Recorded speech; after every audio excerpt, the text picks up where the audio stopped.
At first I thought I was dreaming, the kind of weird half-lucid dream where you're in your own house, holding your own coffee, but something feels off. That something, it turned out, was the chanting.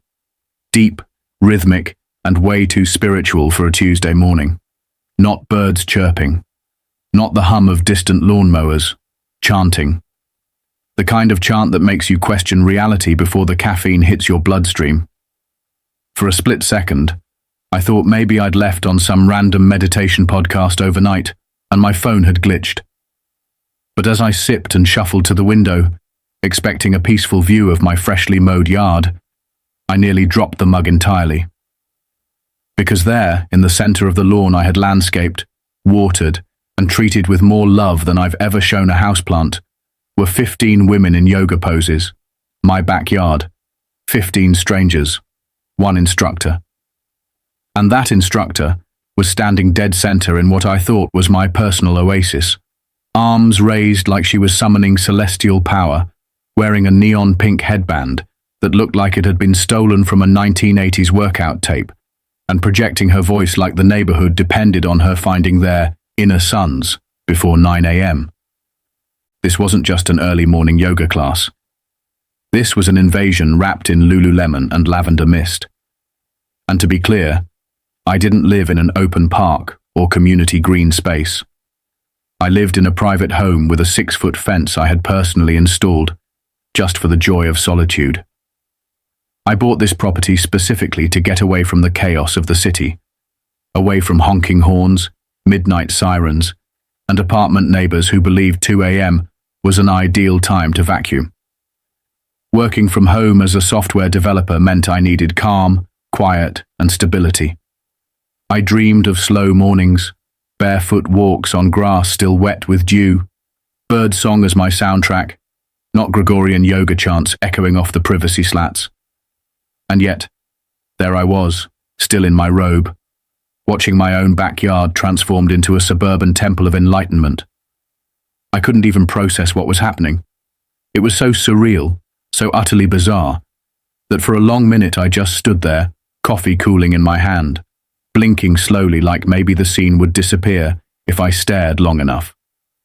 Of course, it didn't disappear.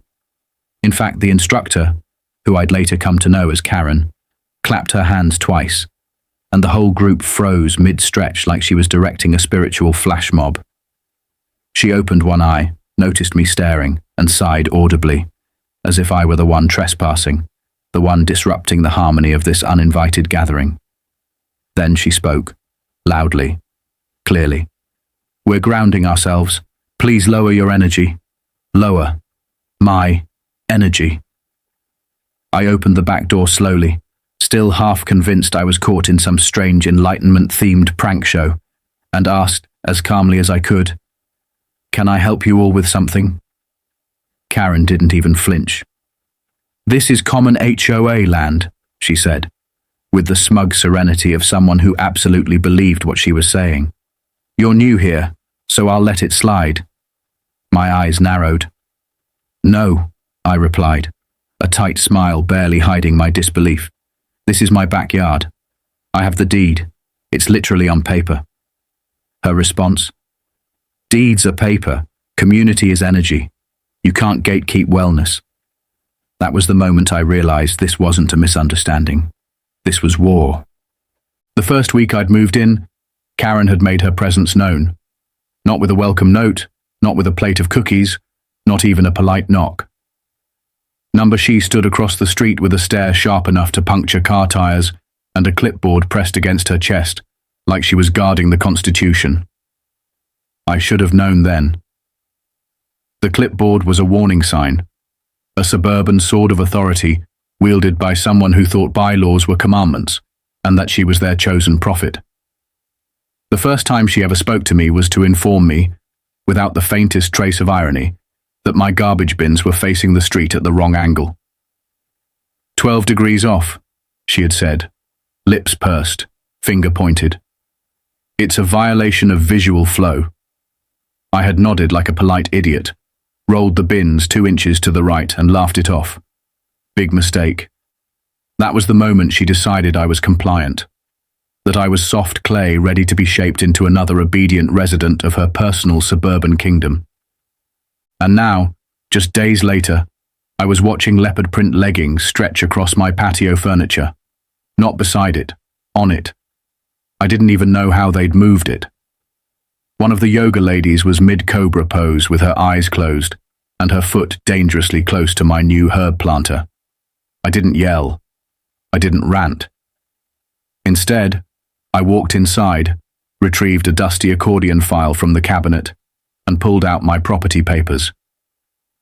If I was going to debate a backyard philosopher, I needed evidence. But by the time I came back outside, they had resumed their practice like I'd never spoken. Chanting had resumed. The air smelled faintly of patchouli and entitlement. That was when I knew reasoning with her wouldn't be enough. I needed backup. That afternoon, I drove to the HOA office, a small sun-bleached building with one sad potted fern and a door that squeaked like a warning. I was greeted by Rick, the HOA manager, a man with frosted tips, a too-deep tan, and a demeanor that screamed, "Former cruise ship bartender." I explained the situation, half expecting a prompt apology, or at least a raised eyebrow. Instead, Rick blinked slowly, clicked his mouse once every 10 seconds, and finally said, "Karen doesn't technically run the HOA anymore." I stared. "Wait, what?" "Yeah," he muttered. "She was voted out last year after the essential oils in the pool incident." I didn't ask for details. I didn't want to know. "So she has no authority?" "Technically, no," Rick said, shrugging. "But she's persistent." Persistent. That's what he called it. I called it delusional cosplay with a dash of cult leadership.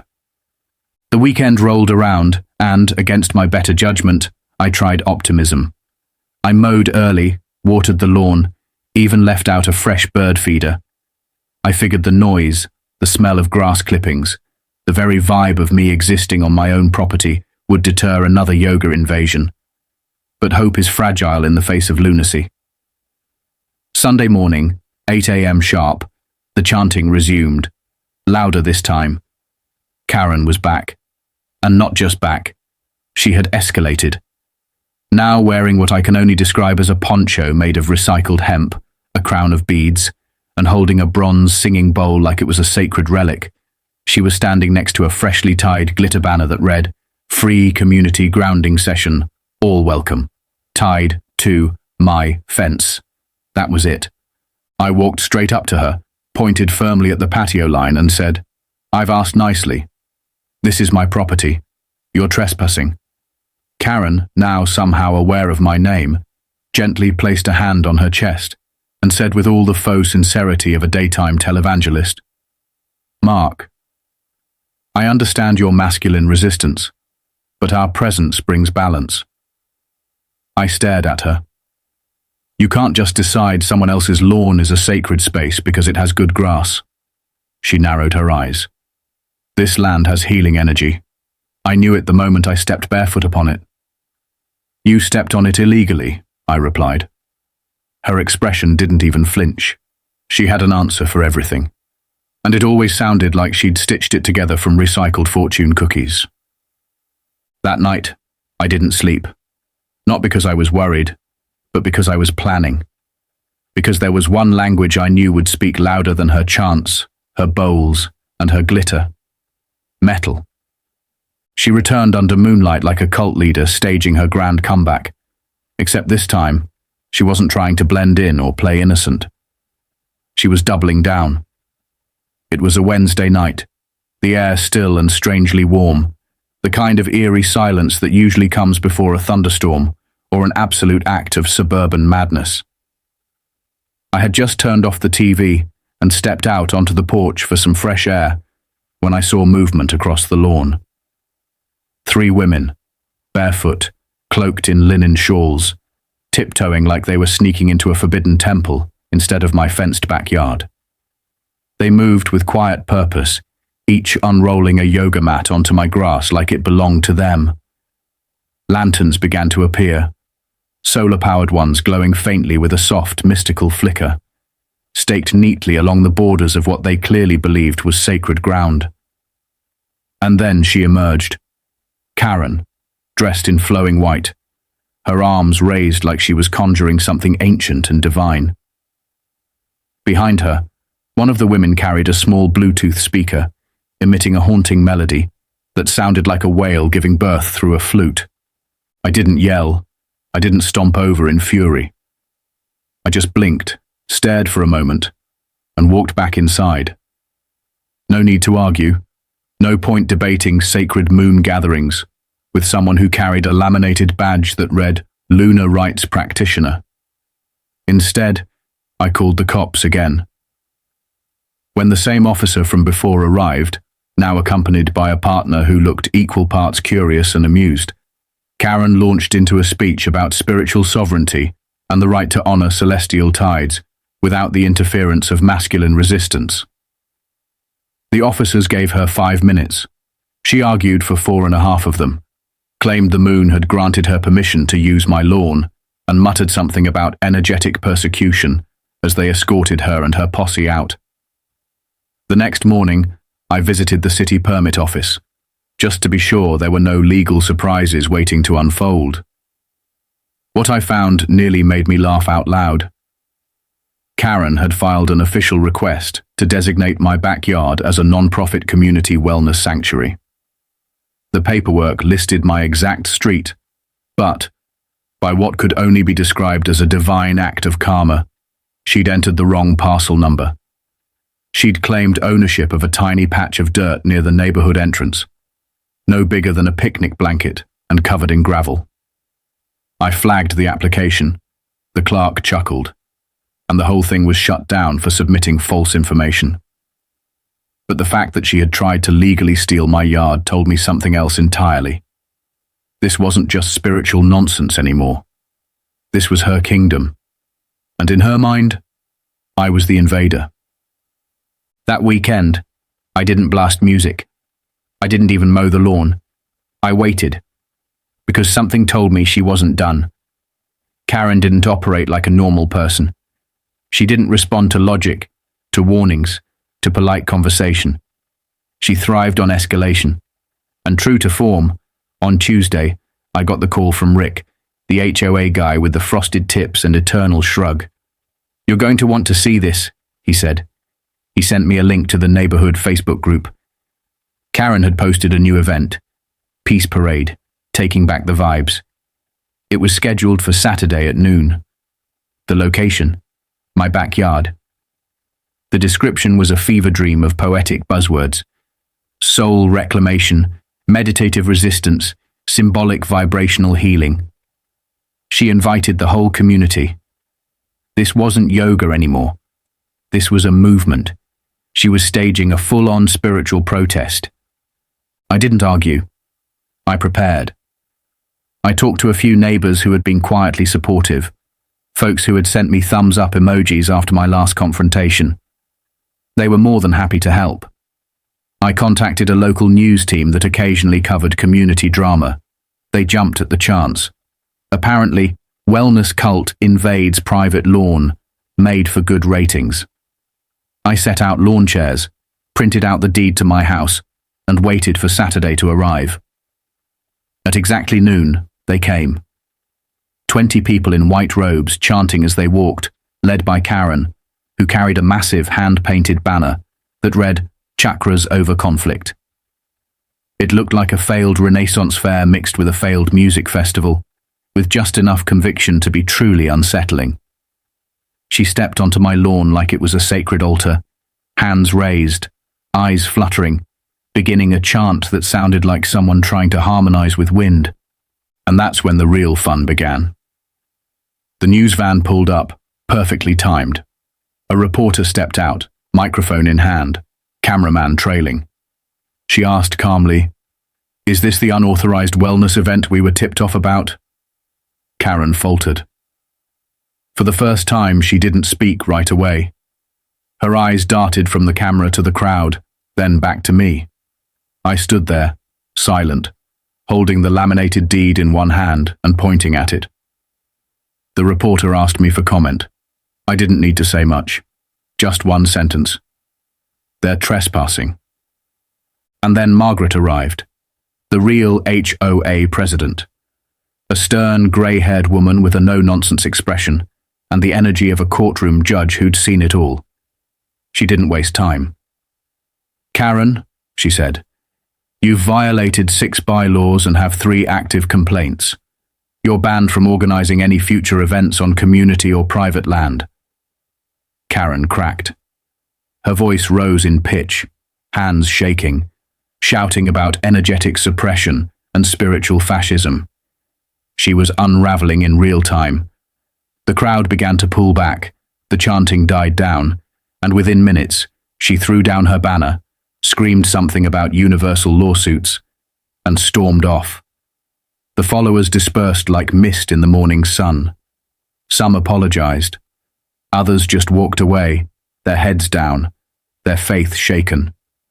And just like that, the war was over. My backyard, for the first time in weeks, was silent. No mats, no glitter, no sage, just grass, wind, and the quiet satisfaction of knowing I had reclaimed my space, not with shouting or fists, but with patience, planning, and the calm fury of someone who refused to be pushed off their own land. A few days later, I saw the for sale sign on Karen's lawn replaced by a red under contract. The word around the neighborhood was that she was moving to a desert town out west, something about reconnecting with desert crystals and escaping suburban tyranny. I hoped the cacti out there had thicker skin than I did. The HOA issued a formal apology, an actual letter signed by Margaret herself, along with a 1-year waiver on my dues. Rick even dropped by with a bottle of wine and a cheesy handwritten coupon that said, "Good for 1 year of peace." I took it with a smile. He wasn't totally to blame for letting Karen run wild, but at least he was trying to make things right. And honestly, it wasn't even about the apology anymore. It was the recognition, the understanding. Everyone had seen it now, seen how far it had gone, how absurd it had become. The neighborhood learned something. It wasn't about fences or noise or yoga mats. It was about standing up when someone crosses a line and keeps pushing, even when every polite no is ignored. A week later, I sat on my porch with a coffee in one hand and the quiet in the other. No chanting, no glitter bombs, no unexpected moon rituals, just my lawn, my fence, and the bird song I had dreamed about back when I first bought the place. I didn't renovate. I didn't install anything new, but the yard felt different, freed. As I walked to the corner to plant a small tree in the spot Karen once lit her ceremonial lanterns, I dug up a smooth stone with faint glitter on it, and the word balance painted in faded gold. I stared at it for a second, then tossed it into the flower bed and kept digging. As the roots went into the soil and the breeze picked up, I leaned back in my chair, popped open a cold drink, and hit play on my favorite playlist, the one that turned the tide. The first track started with a low, heavy riff, building slowly into a roar that felt like justice and comedy blended together. It was perfect. On my fence, there's a sign now. Simple, clear, and perfectly earned. Private property. No posing.